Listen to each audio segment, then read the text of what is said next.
નમસ્કાર દર્શક મિત્રો, મિરર ઓફ ધી વર્લ્ડ ન્યૂઝમાં આપ સૌનું હાર્દિક સ્વાગત છે। વડોદરા શહેરમાં ભર શિયાળે માંજલપુરમાં ભૂવો પડ્યો છતાં તંત્ર દ્વારા આંખ આડા કાન।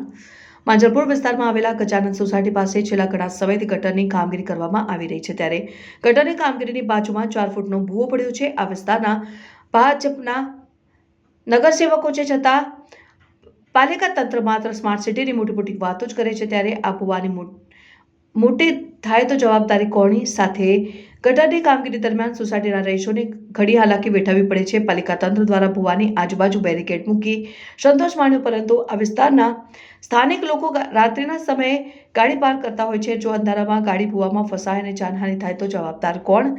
ચાલી રહી છે અનેક વખત સ્થાનિક નગરસેવકોની રજૂઆત કરી છતાં નગરસેવકો અહીં ધ્યાન આપતા નથી, ત્યારે માંજલપુર પોલીસની કોંગી કાર્યકર્તાએ પાલિકા તંત્ર ઉપર આકરા પ્રહારો કર્યા હતા અને માંગ કરી હતી કે વહેલી તકે આવાનું સમારકામ કરવામાં આવે, તેવી કોઈ બનાવ ન બને। માંજલપુરના નાકા પર ગજાનંદ સોસાયટીની બહાર અને અર્બન હોસ્પિટલની બાજુમાં છેલ્લા કેટલા વખતથી ગટરનું કામ ચાલી રહ્યું છે અને કોઈ કરતાં કોઈ ધ્યાન કરવામાં આવતું નથી અને 25 દિવસથી આ મોટો ભૂવો પડ્યો છે તેનું કોઈ ધ્યાન કરતું નથી। કઈ રીતનું તંત્ર ચાલી રહ્યું છે ખબર જ નથી પડતી। અહીંયા ત્રણ ચાર કોર્પોરેટર બધા ભાજપના છે, હજુ એ લોકો બી કોઈ દેખાયા નથી અને કશું કામગીરી આગળ વધતી નથી।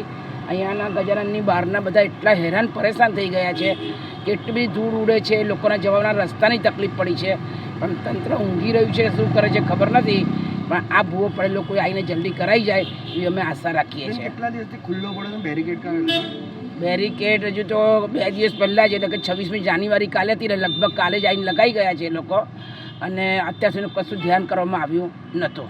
કેટલી જાનહાની થઈ શકે આ ધ્યાન દોરીમાં ના આવ્યું તો ગમે તે આવીને પડી જાત, કારણ કે રાતના પાર્કિંગ અહીંયા આગળ થાય છે, તો કોઈ જો રિવર્સમાં ગાડી કે સ્કૂટર લઈને આવત તો અંદર પડી જાત તો એવું મોતને નિશાની બની જતે। કેટલું છે ઉડાન લગભગ 3-1 ફૂટ હશે, 3-4 ફૂટનું છે।